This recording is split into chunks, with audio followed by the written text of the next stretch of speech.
Last week, in order to get out of our heads and more into the heart of what Paul has to say in the book of Romans, we talked about faith. Understanding that faith isn't about intellectual assent to a set of ideas, but faith is about trust in a person, in a relationship, faith in God. Faith in this God who this week would have us look at sin.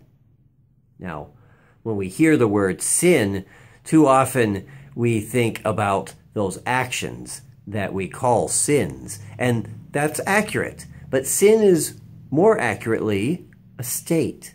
It's the state of missing the mark, the literal interpretation of the original language. It's as if you took a shot at a target and completely missed the target.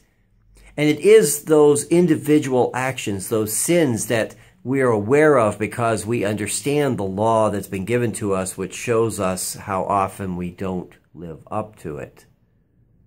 That teaches us about the state that we're in. But the good news is that God, even while we were enemies of God, did everything necessary to reconcile us to God.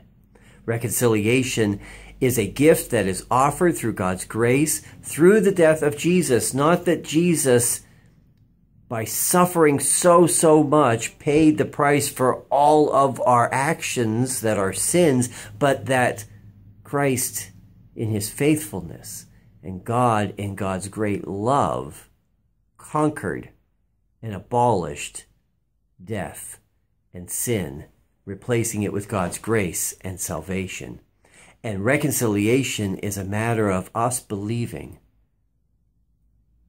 trusting that that is true, that God's love is greater than anything that can separate us from God.